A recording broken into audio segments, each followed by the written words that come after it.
Unajua Nero, kuna kitu kinanichanganya sana akili yangu. Najiuliza kwa nini familia yangu haikuja katika shughuli. Na isitoshe wao ndo walikuwa kipaumbele sana. Lakini sikuwaona, nimeona marafiki tu. Nikwambie? Niambie. Unajua unapoongelea shughuli yako kwanza unanikumbusha mambo ya makuli. Kwa sababu mimi ndo nilikuwa kipaumbele pale. Najua. Lakini hii si kawaida. Si kawaida kabisa. Kwa sababu haiwezekani wao ndugu wakaekae pembeni. Alafu sisi ambao ni marafiki watu wako tu karibu kidogo ndio tuwe kipaumbele. Hapo mimi nikushauri. Hebu fanya uchunguzi. Fanya uchunguzi ujue hichi kitu chanzo kimetokana na nini. Hawajakwambia? Utapita njia zingine. Sababu si jambo la kawaida kabisa. Kweli. Basi sawa. Wacha mimi nifanye uchunguzi, nitakapofikia nitakujulisha. Utaniambia? Nitakwambia. Kwenye makula ulitisha ndugu yangu. Najua ndio maana kakuweka kwenye hicho kitengo wewe. Unajua ndio vitu vyangu vile. Sasa nisipokuweka wewe ni mweke nani mwingine vitengo vile? Sema ulitisha. Mimi lazima nitishe hata wewe. Kuna kitu nataka nikwambie rafiki yangu. Kitu gani hicho? Yule mke wa Yafu nampenda sana. Acha ujinga. Unajua fika kuwa yule ni mke wa mtu. Naitambua hilo. Lakini shida zuia hisia zangu. Hiyo tabia unataka kuifanya sijapendezwa nayo. Binadamu ukishiriki atakufilisi. Anachokifanya shangazi yako sio kitu kizuri, kutesa watu wasiokuwa na hatia. Ni mara ya kwanza tunaona na mimi na wewe. Halafu unaniambia kuhusu shangazi yangu. Mbona sikuelewi? Hilo swali ni vyema ungejiuliza mwenyewe. Acha iwe. Acha iwe. Acha iwe. Hey. Acha iwe. Acha iwe.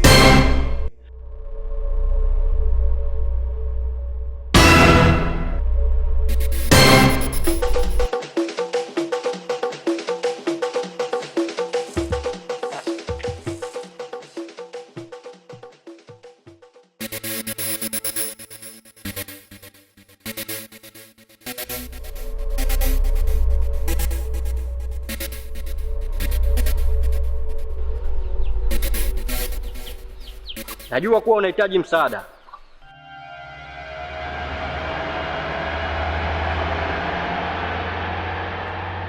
Msaada gani? Na wewe ni nani? Haina haja ya kunijua mimi ni nani. Natambua kuwa unawaza kuhusu familia yako kwa lengo la kupata mtoto. Lakini matatizo yako unayo mikononi mwako. Mikononi mwangu? Unamaanisha nini? Mbona sijakuelewa? Hilo swali ni vyema ungejiuliza mwenyewe. Binadamu na mie, vipi mnichukie, midomoni mnitue. Mi sina ubaya na nyie, binadamu. Umeshaona na Ankali hivi karibuni? Hapana. Siona. Unajua Ankali kwa sasa yupo katika wakati mgumu sana. Wakati mgumu? Ndiyo. Anawaza juu ya familia yake, vipi atapata mtoto. Wewe kama mwanamke mwenzao ushajaribu kumshauri? Hapana. Sijamshauri chochote. Mimi kama mwanaume siwezi kumfuata nikamshauri. Kwa hiyo unatakiwa umshauri wewe, yule ni mwenzetu. Sawa. Nipe muda. Huo muda ufanyie kazi. Mambo madogo tu hayo. Kazi nishaimaliza tayari. Mama, ama kule wewe ni kiboko. Umewezaje kuipata ile chupi? Kazi ndogo tu mwanangu. Hapa sasa mna mama. Nimeenda pale. Ile kushuka tu chap nikapita nayo. Je, nilikutoa wewe ungeweza? Subutu. Mimi naanza wapi hiyo kazi? Asante mama. Wewe ni bonge moja la mchawi.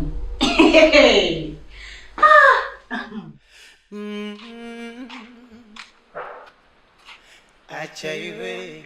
Unatoka wapi? Acha iwe. Natoka kwa shemegi mara moja. Kwa nini hukuniaga?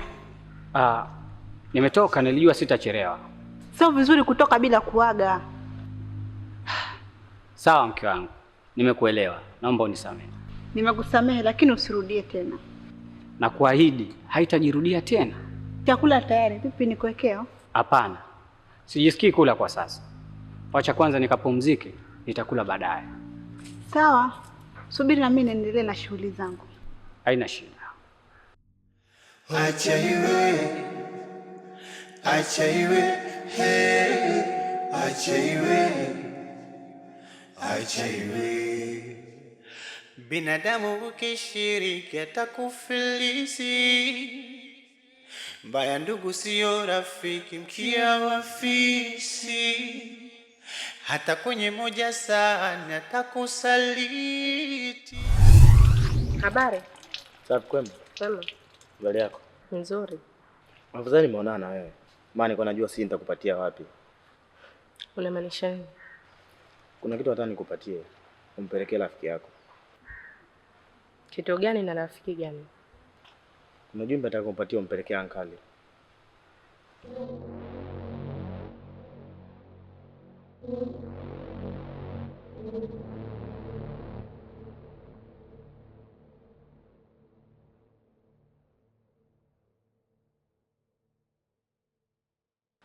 Sawa, nitaipeleka hii barua ila kwa sharti moja. Sharti gani? Chochote kitakachotokea mimi msinishirikishe. Usiwaze kuhusu hilo. Yaani achia mimi hiyo. Kwa mpelekee ujumbe. Sawa.